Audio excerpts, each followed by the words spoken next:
Yes, I am back to continue with I Remember, an adult victim of child abuse, the fight or flight syndrome. I remember a cousin 10 years older than myself in 2001 who tried to molest me. Unfortunately, my daughter witnessed that. I screamed and he left. I never spoke to him again. That was a very sick family I was involved in. Now, I was taken away from that filthy mother by the courts when I was young. And the stepfather, I think her too, but the stepfather was given a 2-year prison sentence. It was suspended, but they weren't allowed to leave the state. They had to do all this other stuff. The court said that they didn't want to do it. So I stayed in foster care till I was grown. And I was in many foster homes. And they were just as bad.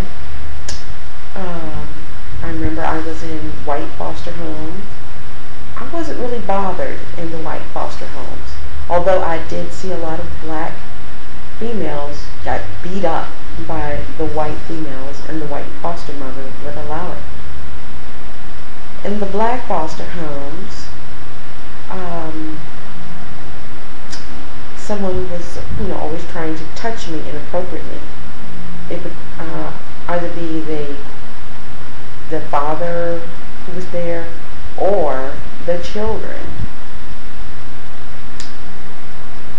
I was in a foster home where the children were darker than I, and they would make fun of the children, the neighborhood.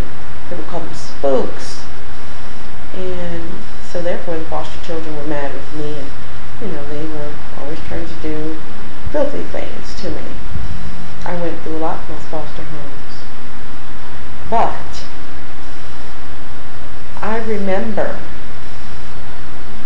an aunt of mine, and her name is Thelma Petty. I stayed with her for a bit.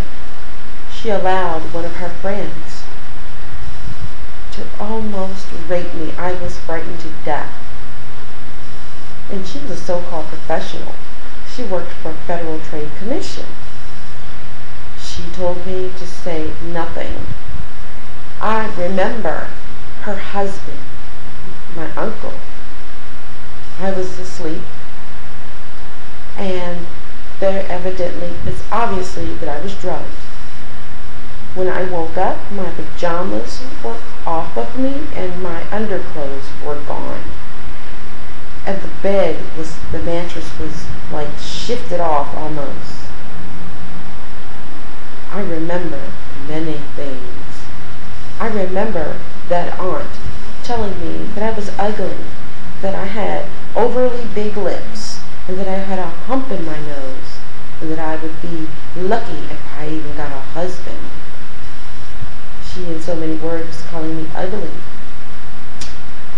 I remember my mother spreading 3 lies about me to cover up what she had done. The 3 lies were that I was a drug addict, a prostitute, and the third one was that I was dead. I've never been involved in drugs. I've never been a prostitute, and I am alive. That family trashed my name so much that other family members wanted nothing to do with me. They trashed my name so that no one would know the physical and sexual abuse they put me through. I was considered an outcast, but in fact they are the outcast.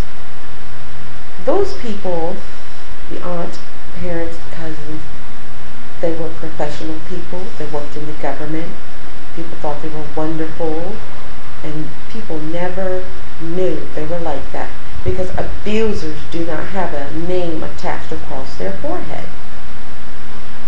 So I suffered greatly.